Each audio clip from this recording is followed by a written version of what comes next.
Is this your office, Tom? Yeah, in the attic of our old house here.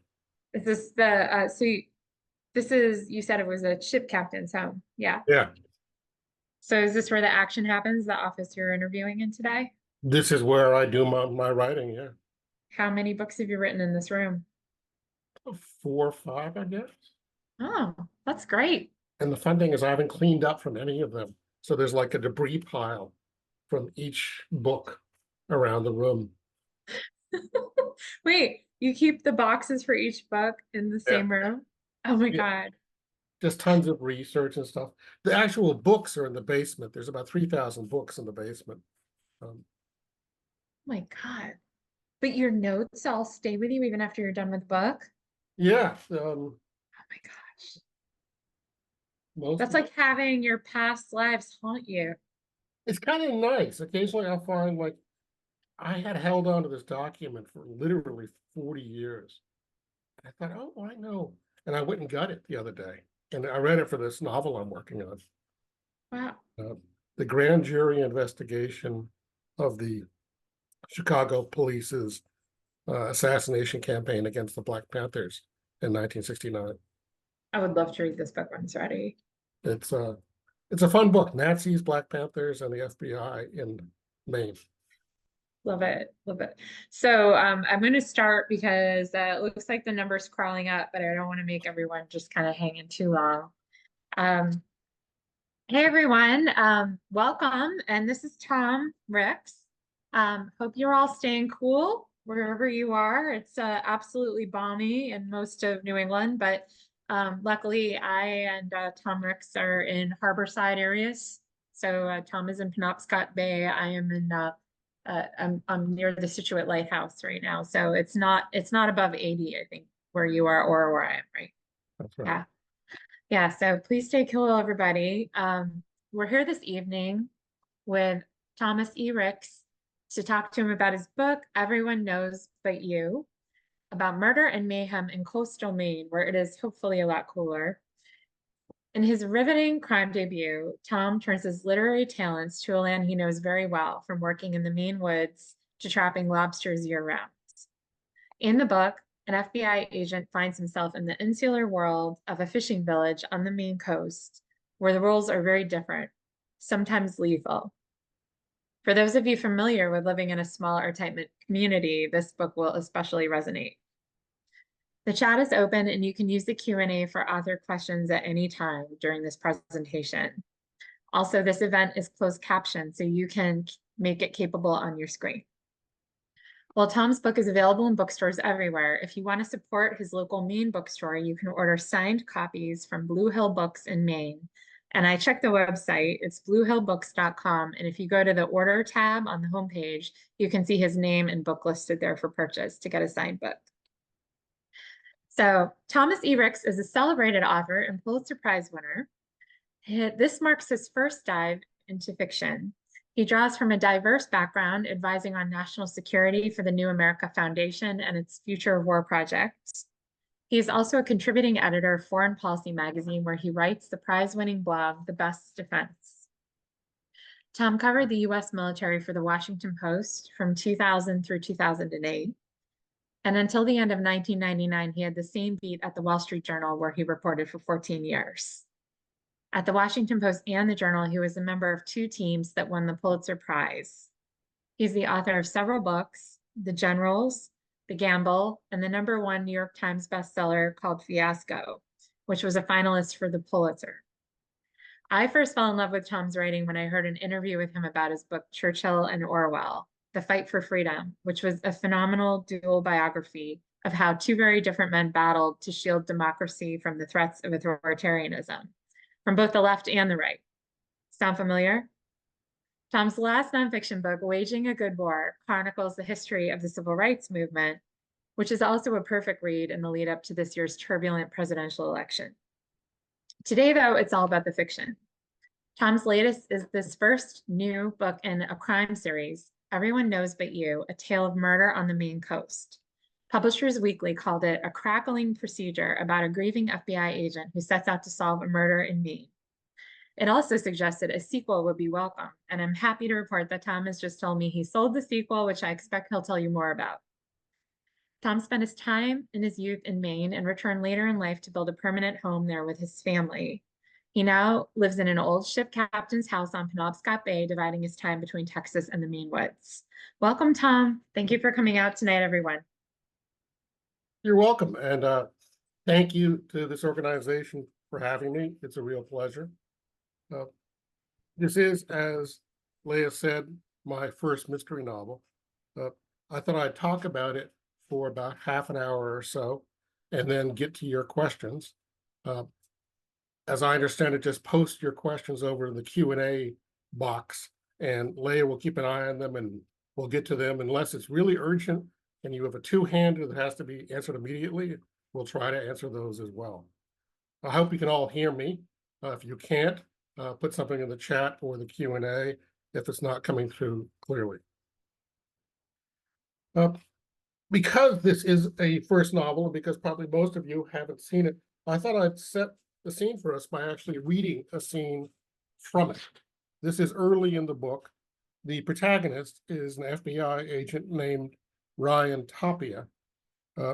He comes out of a tragic situation. His wife, 2 children, and family dog had been killed in a car crash in San Diego about 6 months earlier, and he had requested that he be transferred from San Diego as far as possible, and the FBI complies by sending him to Bangor, Maine. But Maine has a prickly, candid sense of humor, and so one of the running jokes in the book is that every time he says, "I'm from the FBI in Bangor," Mainers look him up and down and say, "Had to screw up pretty bad to get assigned to Bangor, huh?" So he's getting used to that. He's getting used to the Maine sense of humor, and he's beginning to realize that if he's going to solve this odd murder case, he is going to have to come to understand the culture of rural Maine. And that's very much what this scene is about. As I said, his name is Ryan Tapia. The dead man in question, a murdered lobsterman, is named Ricky Cutts, C-U-T-T-S. And the scene takes place at 4:30 in the morning, which is when the lobstermen on my island gather in the morning for breakfast together before they head out for fishing. The name of the place is the Fisherman's Pal. Cars and trucks were clustered outside a restaurant called the Fisherman's Pal.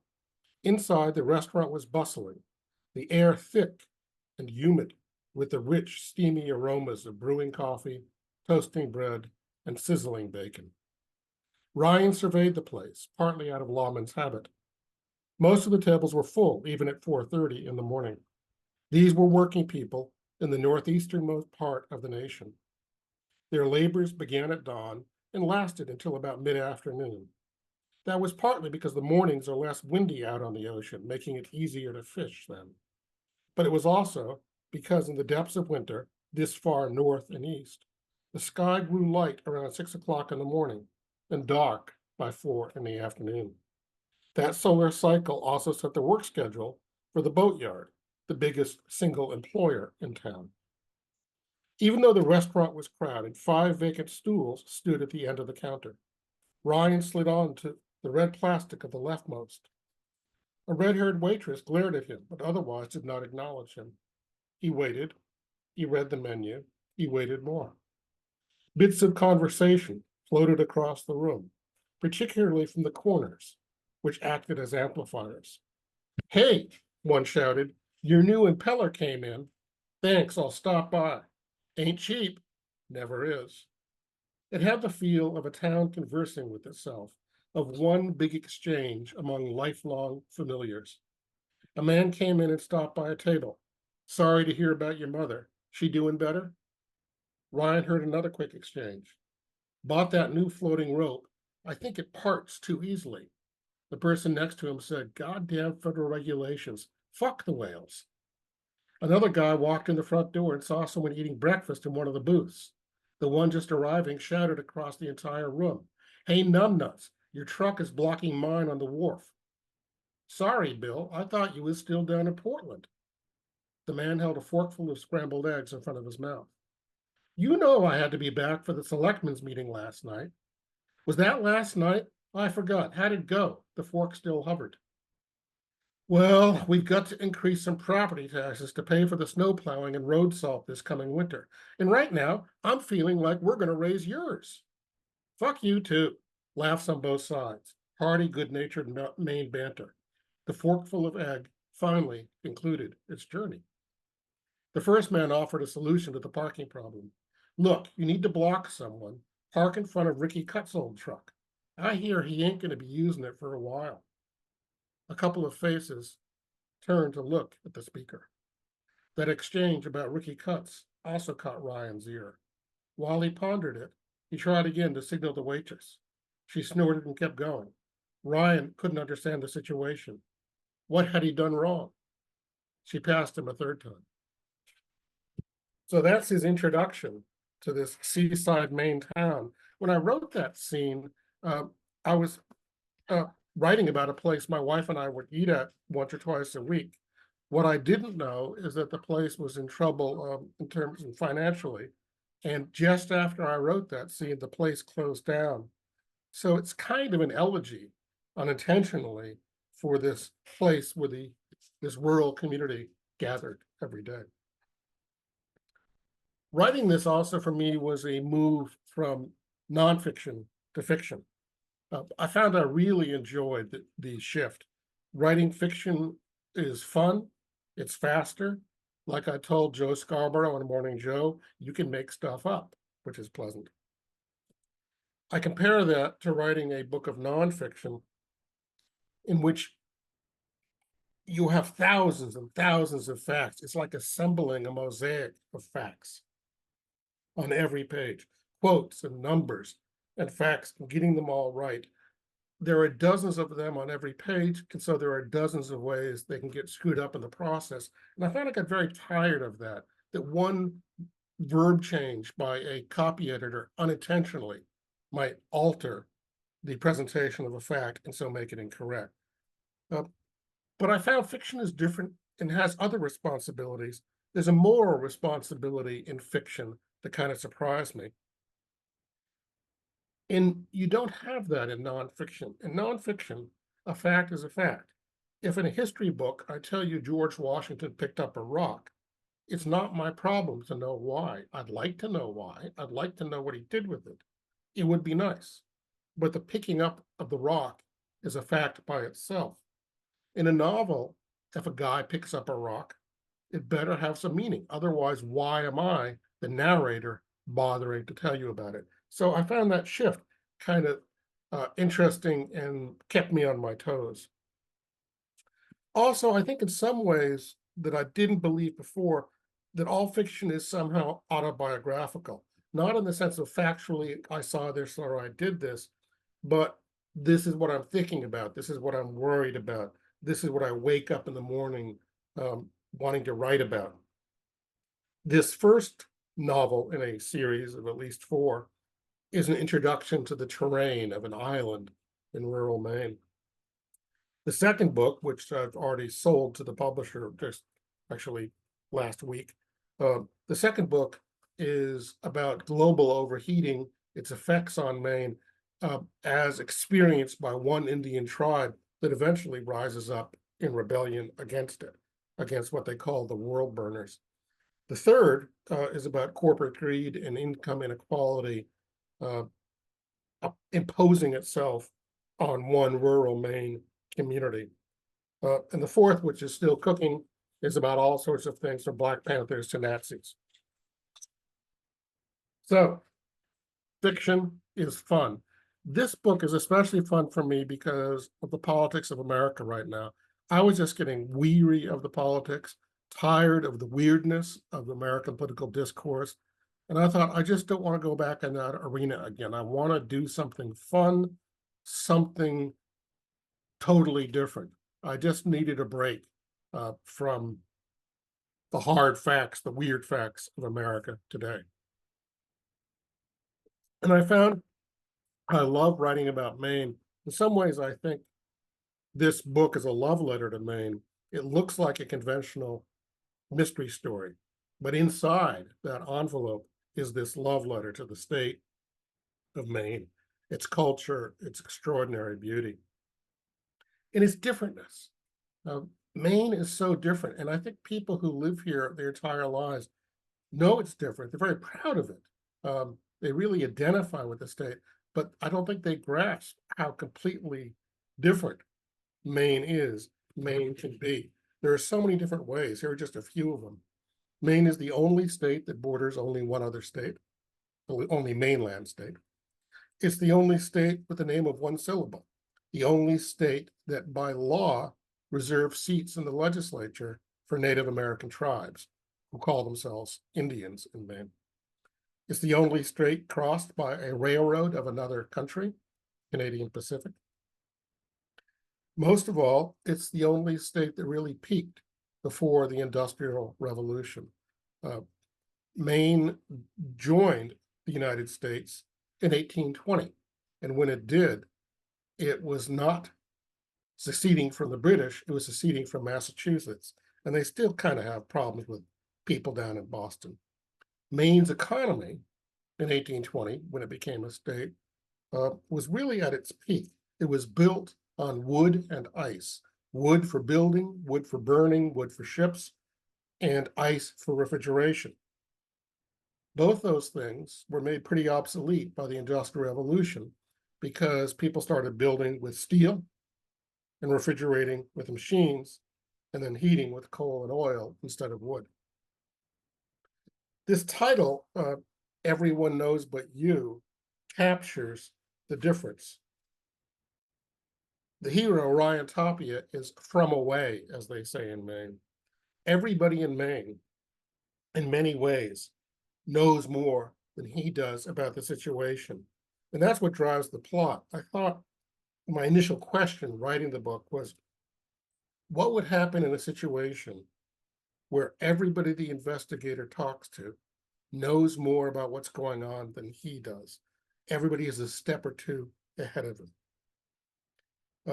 Everybody really does know but him. Why is Maine so different? Why is it such a fine setting for telling a fun, different story? Well, it was America's first frontier. It's where people from Massachusetts came up to the frontier. And because it sat out the Industrial Revolution mainly, except for a few mill towns, it still has preserved a lot of that pre-industrial culture. Where I live on an island in Maine, your word really is your bond. Contracts, if they're written at all, are written on paper bags. Physical labor is usually respected. Craftsmen, especially, people who do specialized work with their hands, builders, roofers, tree cutters, fishermen, farmers. This is the work that is most respected. By contrast, mental labor, paperwork, brain work, is still a bit suspect to many people. I remember a neighbor of mine on Deer Isle saying of a summer person, he's an investment banker. I guess he wasn't good for much else. He was serious about that. And I think also land operates a little bit differently. There's a feeling that land belongs not to an individual, but to the family. And you'll hear about he wanted to sell the land, but the family objected. He held the title, but the family's attitude is that his land has been here since we got it in a post-Revolutionary War grant for a veteran. And it really belongs to all of us, not to the title holder. The antagonist of my book, Caleb Goodwin, is a lobsterman. He's a real Mainer, and a secret about his name and many other names in the book, they're all drawn from the records of soldiers in the Maine, from Maine, who served in the American Revolution. I went through the pension records, so you see names like they are in the book. Caleb Goodwin, Absalom Buck, who in this book is a drug dealer. Ricky Cutts, the murder victim. And then one scene, I just put in the name because I liked it so much. There's a character named Topsail Pennyman. which is a real name from the Revolutionary War records, pension record. And I just thought it was a perfect name. I imagine some guy was very tall named Topsail, and that was his nickname, and eventually became a family name. Other secrets to the book that might interest you. First, it's called Liberty Island rather than Deer Isle because I wanted an invented place, somewhere where my imagination could roam. I didn't want people saying, well, in your book, you have the store on the right-hand corner and the store is really on the left-hand corner. I wanted to be able to say, no, on Liberty Island, this is the way it works. Why the name Liberty specifically? Because Maine is so much about liberty. There's a reason all those towns in the interior have political names like Liberty, Union, Freedom, and so on. Those are towns named in reaction to the succession of Maine from Massachusetts in 1820. And there's a tension that goes back there. One of the best books about Maine I've ever read, a book of history, is called Liberty Men and Great Profiteers. And it's about the battle in the 1780s and 90s between people who were settling and clearing land in Maine and the wealthy men in Boston who said, no, they held title to that land. And the people who cleared it said, well, we cleared it. We should at least get paid something for it. And the people in Boston said, no, get off our land. You had surveying parties go in that were attacked. There actually were deaths that occurred. And there was a real friction between the towns in the interior in the Sheepscot River Valley and the towns along the coast that were trying to enforce the law. Belfast, Maine, which figures in the book, the people in the interior threatened to go out and burn down Belfast if Belfast kept sending surveying parties into the interior woods. If you've ever been to Wiscasset, Maine, another town on the coast, Wiscasset, Maine has a sign saying home of the first stone jail in Maine. The reason they have a stone jail is because previously they had a wooden jail. And when they jailed one of the leaders of the interior party, the people who were the Liberty men fighting for their property, when they jailed him, the people marched down to Wiscasset and literally used ropes to tear down the jail. So Wiscasset built itself a stone jail. So I mentioned one book, Liberty Men and Great Profiteers. It was one of several books that influenced me quite a lot in writing this book. There were several others that I read or had read or I returned to. And it really struck me, there are so many writers about Maine. The place is just full of them. Richard Russo, his book Empire Falls is a lovely novel set in Maine. Elizabeth Strout, she's most famous for Olive Kitteridge, which was made into a very good miniseries. My favorite book of Elizabeth Strout, though, is Abide With Me. It's an earlier one of her works, and I read it during the winter when my wife and I were living year-round in Maine. And it was so striking because in that book, Maine's winter light is kind of a character, that waning light, the sun barely rising above the horizon, rolling across the top of the trees, and then going down at 3:30 in the afternoon. Also, for some reason, Maine is just chock-a-block with great children's writers. Where I live is not far from the grave of E.B. White, famous for Charlotte's Web. And that great first line, where are you going with that axe, Daddy? Robert McCloskey, another great children's writer, Make Way for Ducklings, but his Maine books, Blueberries for Sal, One Morning in Maine, Bert Dow, Deep Waterman. The island his family lived on, Scott's Island, is just at the end of my harbor out here to my left, about 3 miles just to the northwest of there. And you, by the way, you still see Sal McCloskey around town. She has the same haircut she had in the book Blueberries for Sal. Another one is Margaret Wise Brown, who had a summer place out on Vinyl Haven, an island just about 10 miles southwest of here from where I sit. Most famous for Goodnight Moon, but also wrote The Sailor Dog, which people call Scuppers the Sailor Dog. Something I only knew much later in life when I had a sailboat myself was Scupper's Sails of Friendship Sloop, which is a tough little fishing boat, difficult to sail, but very well made for fishing. The cover of this book, by the way, is also genuine Maine. This is a little place in an obscure part of Acadia National Park called Schoodic Peninsula. My wife and I were at this spot a couple of weeks ago. I was surprised when the publisher picked that photograph for an odd reason. I love to go hiking in the winter in Maine. And one winter day I was hiking there, and there's a path that leads right down to the top here of this cliff, but right above it was very icy, and I kind of slid very quickly right to the top of that cliff. So it's a memorable moment for me seeing that cover. That takes care of my prepared remarks. Now I'd love to get to your questions. I understand that if you don't ask enough, Leah will start calling on you. So fire away with your questions. Please don't be too polite. I used to be a reporter, and if I can take it from Donald Rumsfeld, I can take tough questions from you. So go ahead. I see one reference here. Any references in your book to mill towns, such as Millinocket, Maine? No, I didn't write about the mill towns for a very specific reason. They are so different. Their culture is different, their people is different, their demographics are different. A lot of the mill towns were peopled by people who literally walked from Canada to come down to Maine for work. And if my second novel ends up in that area where the Quebecois walk down through the buggy woods, carrying their own food, sleeping on the ground to get work in the mill towns. I don't know the mill towns well enough to write about them. I'd love to figure out a way sometime to really come to understand them, though. I'm gonna wait a little bit. If people don't get more curious, I'm gonna jump in. You guys, you gotta talk to Tom.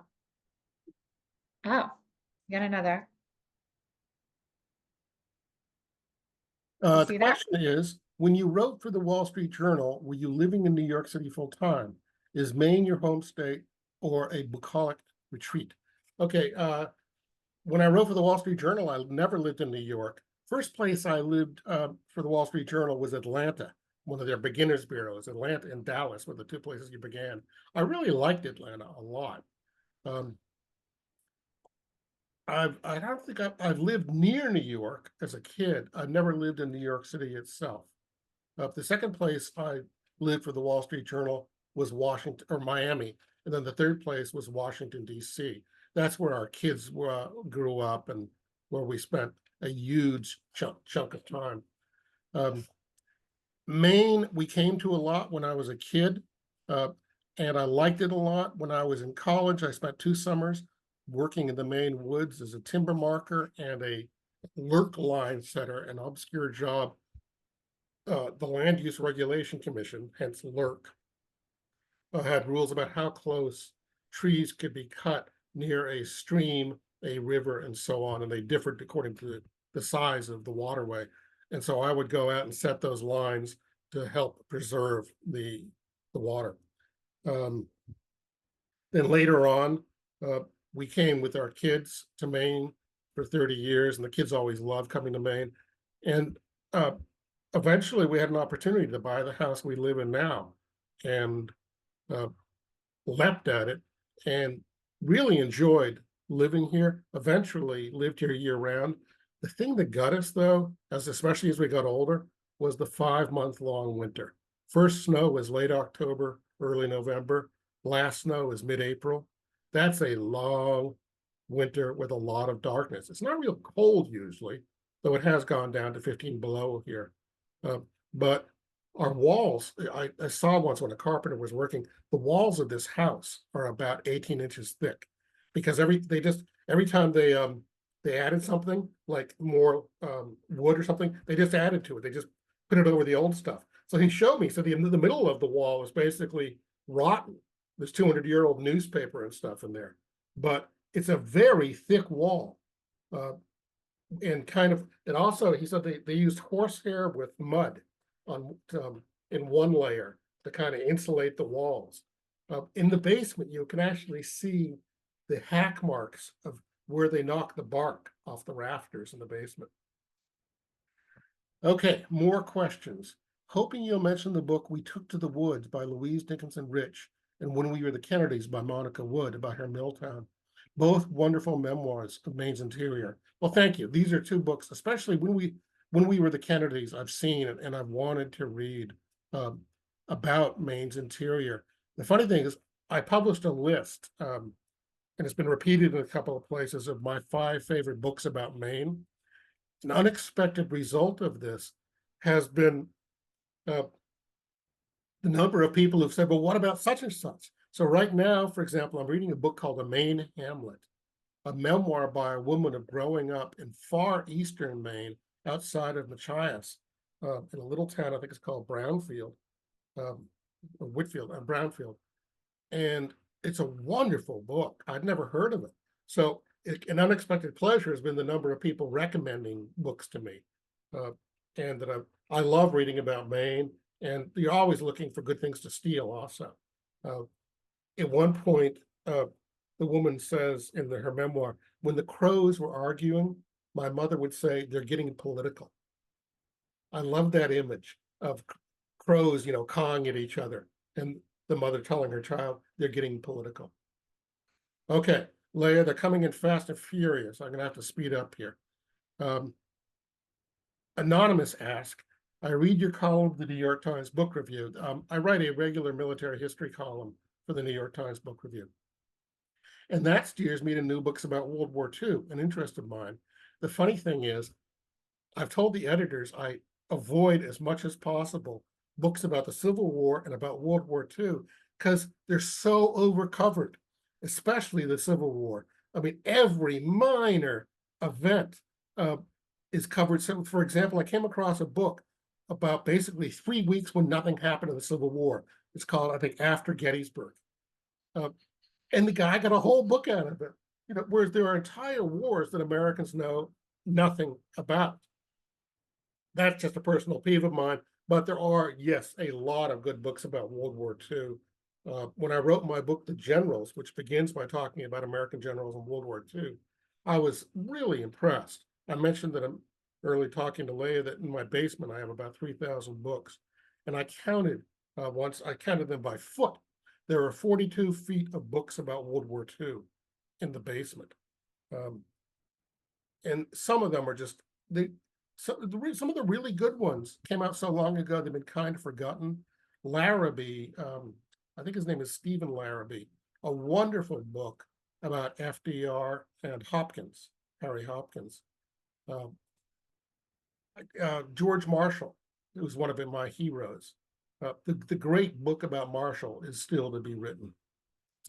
The question you get to is, did your knowledge of history and war histories in particular inform your new fiction in any way? Not so much this first book.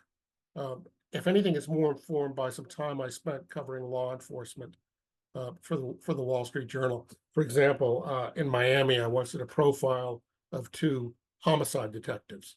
I always like homicide detectives because the saying is there's no money in murder.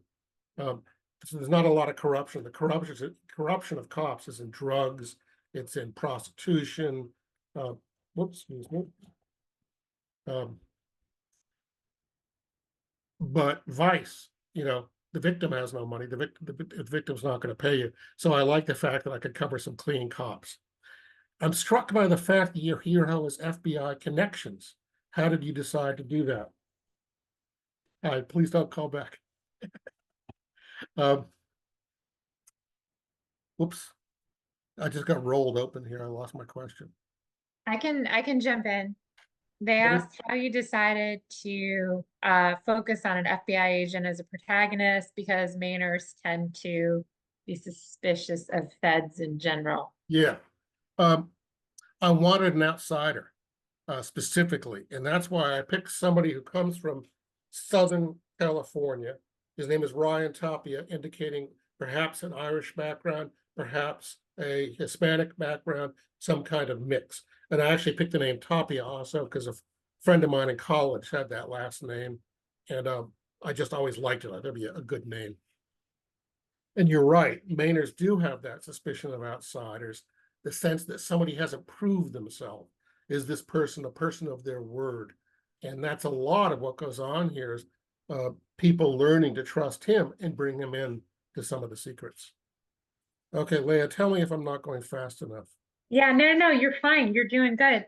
Somebody before the last question asked, you talked about some of the differences between writing nonfiction and fiction. What are some ways they are similar? And how did writing nonfiction uniquely prepare you for writing fiction, specifically mystery novels? Why that choice?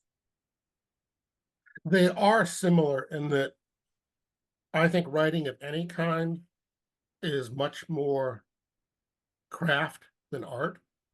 Art is important, but you get to art through craft. Writing is much more like carpentry than people imagine. You get up in the morning, you gather your wood, you saw, you nail, you sand, and sometimes it looks pretty good.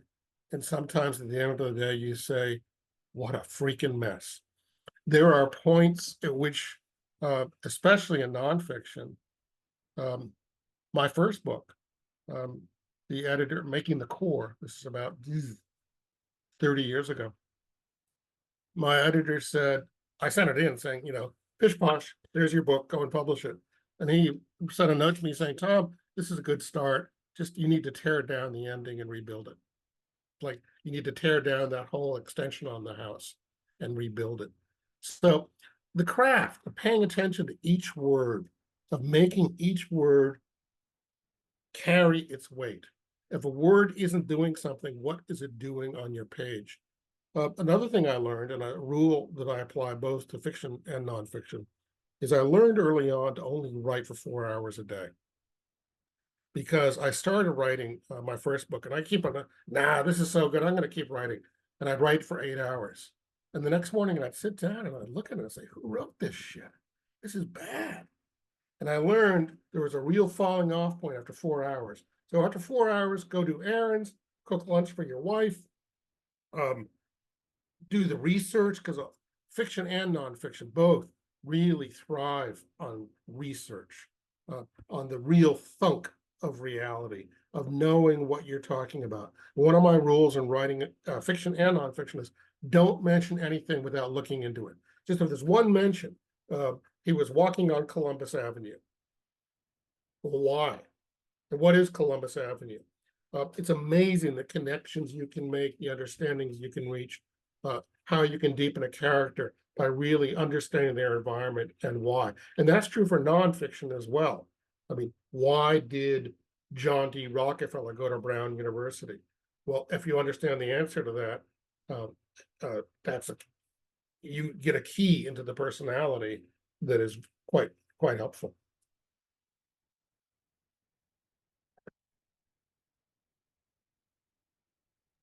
I'm going to just jump in and say that question at the very top also asked, how did nonfiction prepare you for fiction? Which I think is sort of important. How did nonfiction prepare me for fiction? I don't know. You tell me. I'm still not sure if I'm a good fiction writer. I'm learning from each of these books. I think the sequel, Brian Tapia, is better, and I think the third one really has a pop to it. I feel like I've gotten a much better fastball than I did in this first. I think this first novel can be a bit talky in places because I'm exploring it myself. But by the second and third, I'm just zooming along. I think that they're faster paced, and I think are more fun. But I think this first one is fun too. But the other ones are going to be better. One problem a lot of writers have is discipline of writing. As I said, my discipline is to learn to stop writing. I love writing. I like to write every day. Some people like to run 5 miles a day. I like to write 1,000 words a day, minimum of 500. If I don't write every day, I get kind of cranky. I need to write, even if it's just, I mean, the dullest expository letter to the editor. I like to write something every day. So for me, that's not a problem. And I think the other thing is, I'm learning every day about writing still. I've written 9 published books so far, but every day you learn more about writing, about the arc of a book, about character. My wife is writing a book of historical fiction right now, and the way we learn from each other and talk to each other. Um, she's a historian, and I kept on saying to her, "You own this book." And she said, "Well, that's what happened." I said, "No, you own whatever happens, and if it doesn't work, if it doesn't make sense fictionally, you need to change it." It's been just a fun discussion the whole time. I actually think she's going to wind up being the American Hillary Mantel, but we'll see how that goes. Someone else asked about how about the small portion of King Philip's War that took place in Maine? Do you have anything to say about that? It's funny you should ask. When I talk about wars, that Americans know so much about World War II and the Civil War and not enough about other wars. King Philip's War is exactly one of those wars I'm thinking of. Um, there's a wonderful book, and I can't remember the title of it. I read about 20 years ago about King Philip's War. Uh, yes, it was bloody, incredibly violent. Um, I think the largest proportion of colonists to die in any war, of citizens to die in any American war. And the American frontier, I believe, also was thrown back about 100 miles. So a really interesting thing. So yeah, King Philip's War in Maine, boy, there are memories of it, I think, living on even now. When my wife and I were talking today about in this book, A Maine Hamlet that I'm reading, when Indians came by, and this is about 1900, 1910, when Indians came by, the mothers would take their children into the basement and lock them in there. There still was a residual fear just 110 years ago from the experiences with some Indians at some times. So a lot of the notes here are sort of more like statements, like looking forward to reading the book. Mhm. Um, Somebody wrote, as I remember, you did say you were surprised that there is still more to learn about World War II. I do know what you mean. It's hard to keep up. And then someone else wrote, my family has a home in Marlborough, Vermont, so I totally understand the premise of the book. I'm excited to read your new series. I'm a high school English teacher who also taught history for 13 years, so I'm looking forward to it. And then I think there's sort of, hold on, one more here. I said the January 6th insurrection involved some Mainers, some of whom have been convicted. Do any of them appear in your series, or do you have any thoughts about Bunch of good questions. Taken from the top or the last one. January 6th, no, but that's a rich subject. The January 6th insurrection.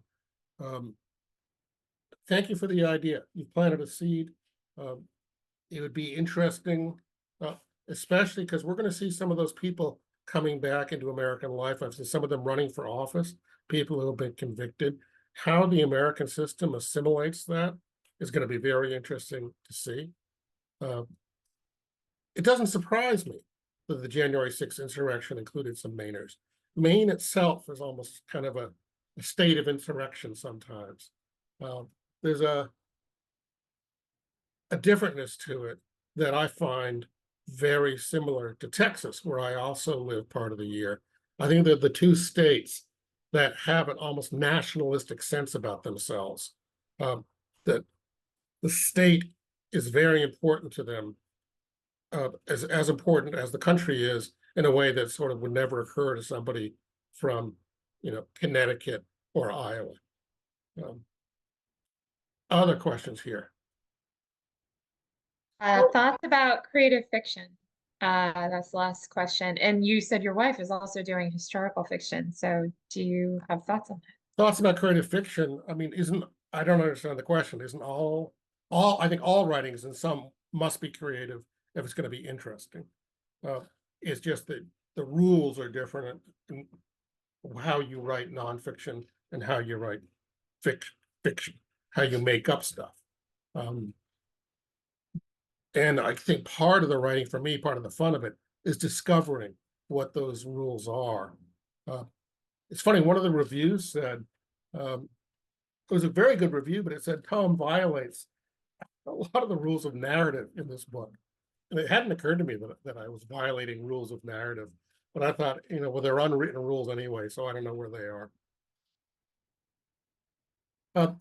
There's the question here from the high school English and history teacher intrigues me.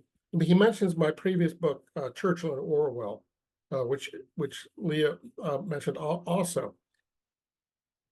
And it is, in retrospect, I didn't know this at the time. I think I write my books in threes. So Fiasco, The Gamble, and The Generals were 3 books of military history, each one kind of looking at American generalship in somewhat different perspectives. Then I did 3 books about how you deal with a slide towards fascism or authoritarianism. The first of that being Churchill and Orwell, as Leah said, a man of the left and the man of the right in the 1930s saying, I don't want totalitarianism, I don't want fascism. How do I defend the middle ground? The next book I wrote was First Principles, which is in some ways very similar. A bunch of people sitting around at the beginning of the United States saying, how do we design a country to have a sustainable republic? Something that has democratic representation, but can also last.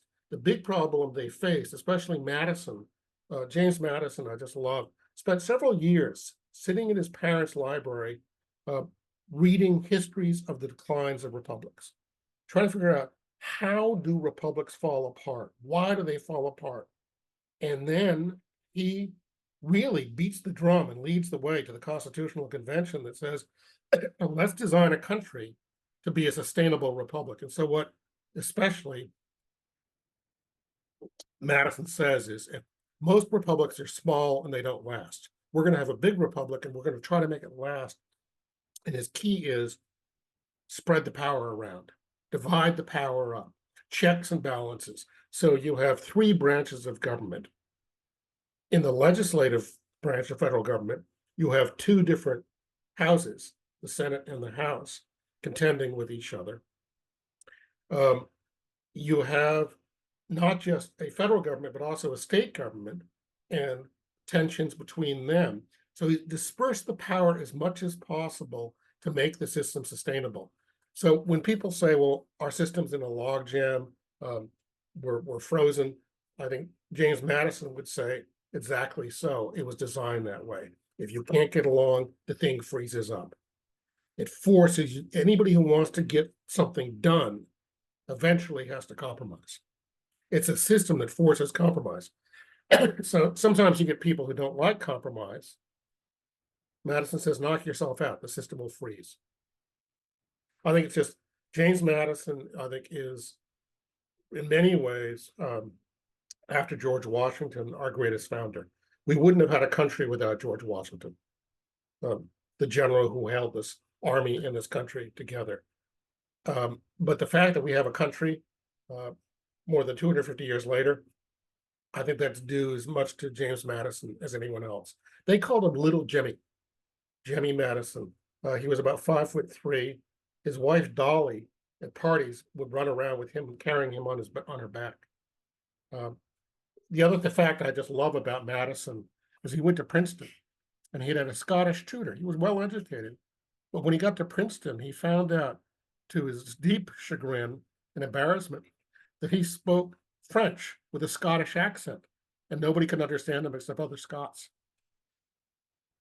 So, and then the third book. Hey, I have a quick question. Didn't Dolly Madison grab all the art in the White House when it was being burned?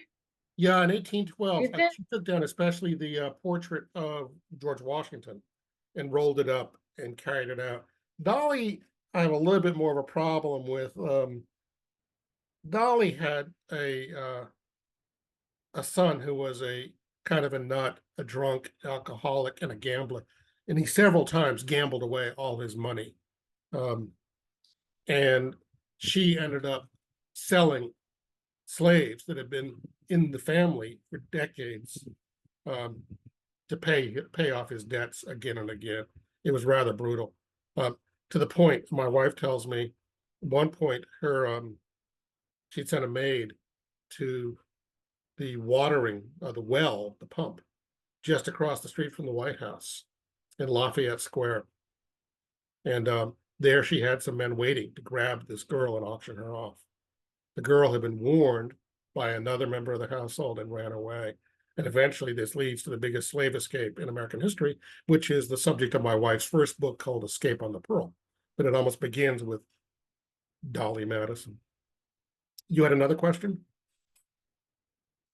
I think so we have someone who is talking about they're saying they're familiar with nonfiction writing, that they're writing fiction for the first time themselves, and they are curious if you ever do critique or editing critique for other writers. Not in a million years, except for my wife. But there are a lot of good editors out there, and a good editor is a wonderful thing.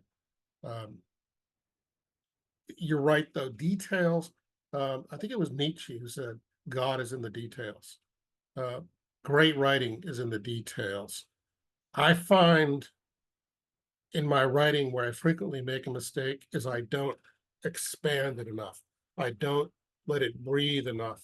And in the second or third rewrite, I go back and I try to just let the error expand it. It's like one of those mattresses you buy where you open it up and it starts expanding and expanding. I find my first drafts frequently are too much like screenplays. I see the things, but they're not on the page. And you gotta let it expand, let it breathe, slow it down.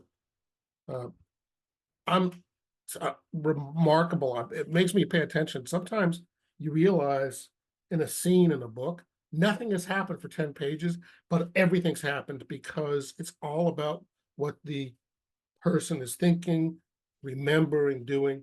Some other famous writing coach, not Nietzsche, said everything is in the emotional reaction.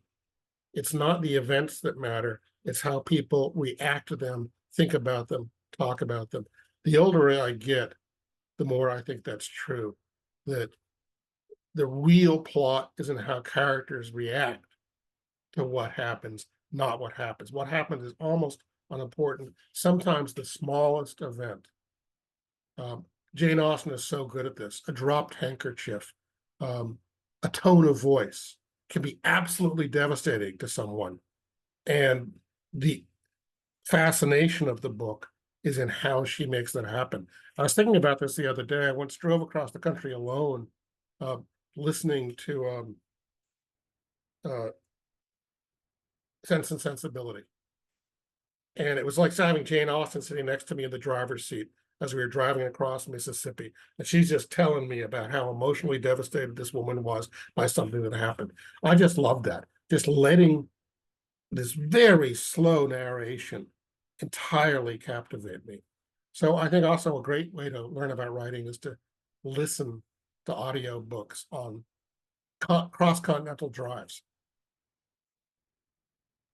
I have a question about in your acknowledgments, you wrote you were inspired by the works of several Maine authors, most notably Elizabeth Strout, Richard Russell, and Timothy Cotton.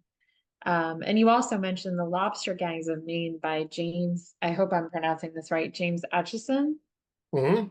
I would love to hear a little bit about any of these writers and how they inspired you. And then there was also one other book you mentioned, The Lobster Coast by Colin Woodward, and that you were deeply absorbed by it. Could you say anything about the ones that might jump out at you? Sure. Lobster Coast by Colin Woodward. It really struck me because I read it 15 years ago when I first moved to Maine full time. And I liked it and learned a lot from it and put it aside. Then I wrote this novel. And on a whim, I went back and reread that book. And I thought, holy moly, I learned so much from that book. I didn't realize how much had stuck with me from that book, how much I know about Maine from that book. So I came away thinking that, at least from my experience, The Lobster Coast by Colin Woodward is the single best book I've ever seen about Maine.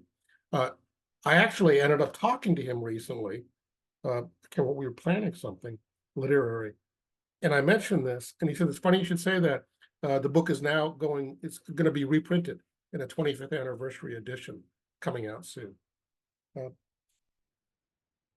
Uh, uh, Tom Cotton is a retired Bangor policeman who has written a couple of novels and memoirs about being a Bangor cop, and I learned a lot just from attitude and so on.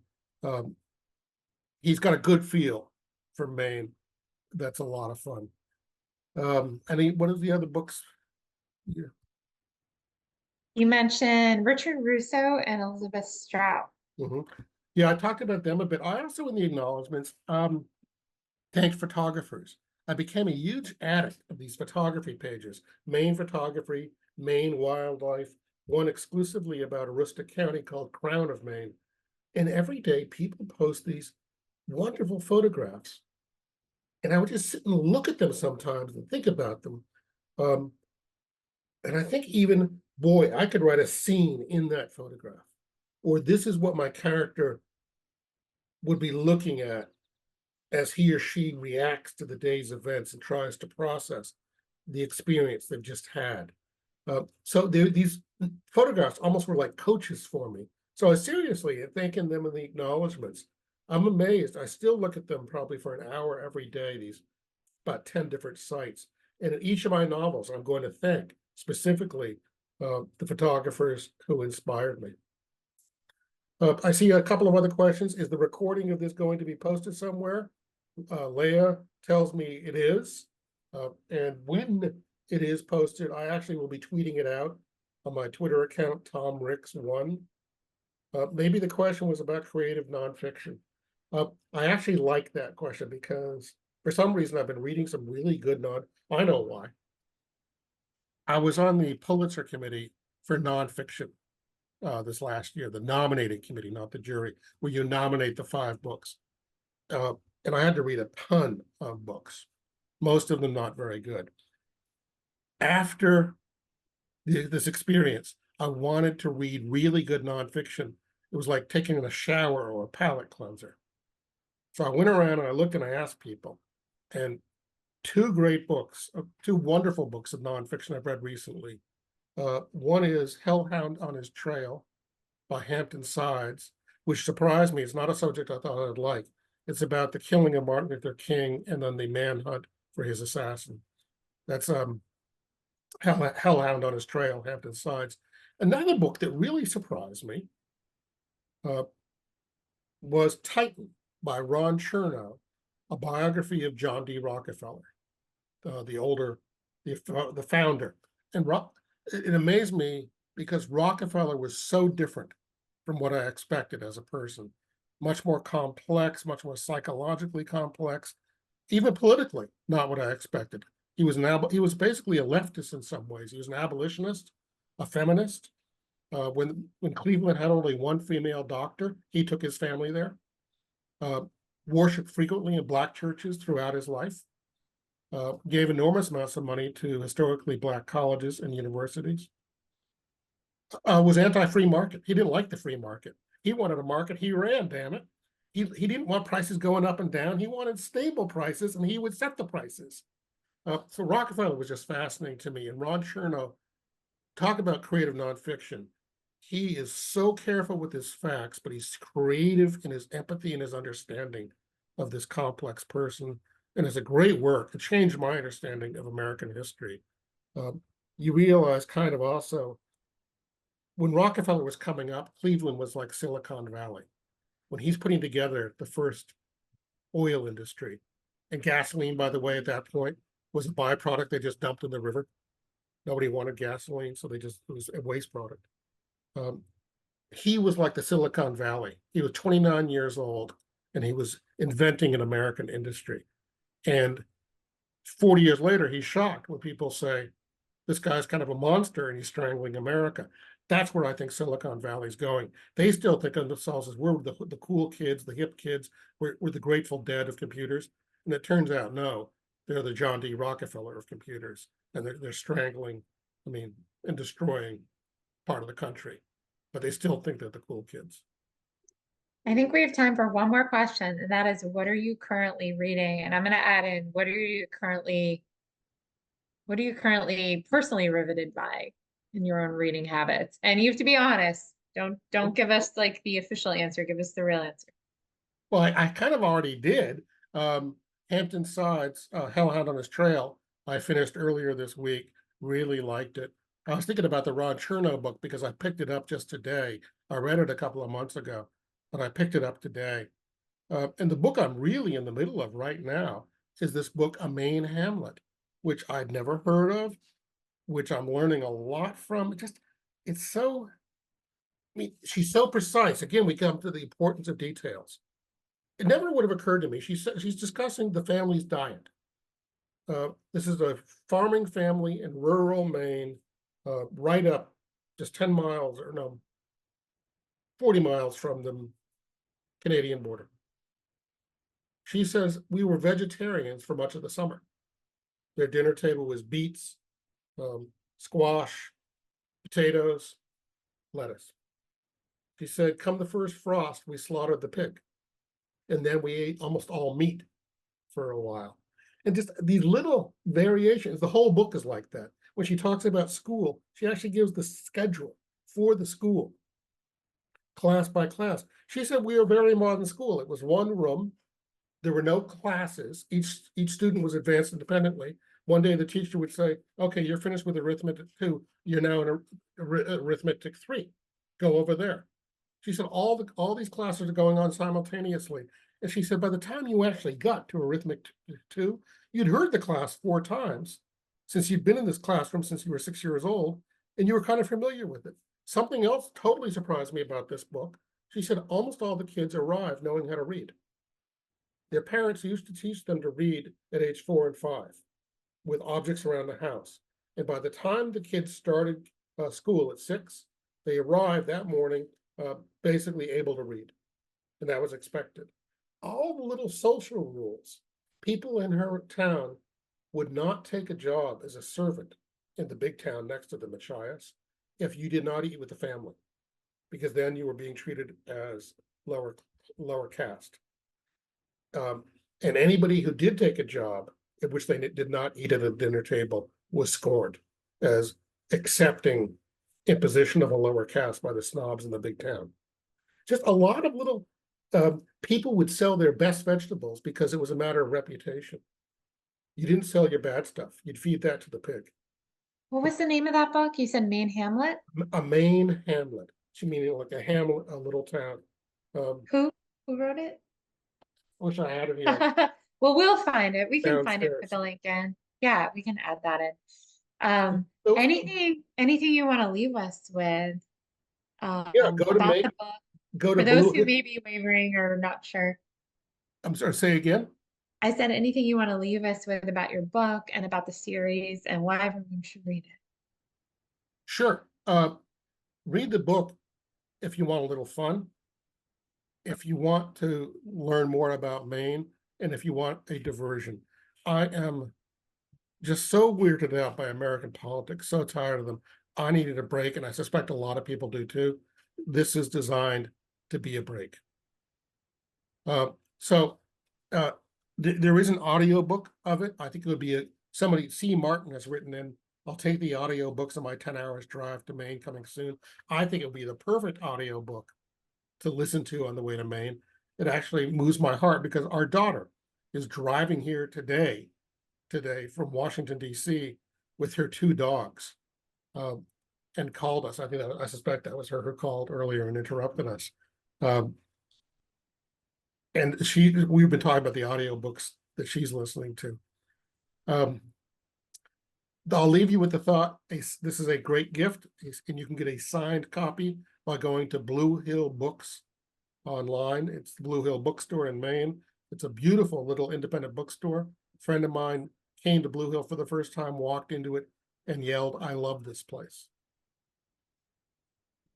Thank you so much for joining us, Tom. I can't wait to read the whole series. And you can get the signed books again from bluehillbooks.com. You can also go to the link in the chat to order. And um, I personally think it's the best summer read. I actually think I'm going to get the audiobook in addition because I want to hear it on audio too. And I've never been to Maine. I live in Vermont and Wow, I've just never had the opportunity to have family in Maine. So I'm going to listen to the book on my way to Maine this summer. great. Thank you Thank for you doing for, this. thank you. I appreciate it. Goodbye, everybody. Bye, everybody. Be safe. Have a great summer and happy solstice.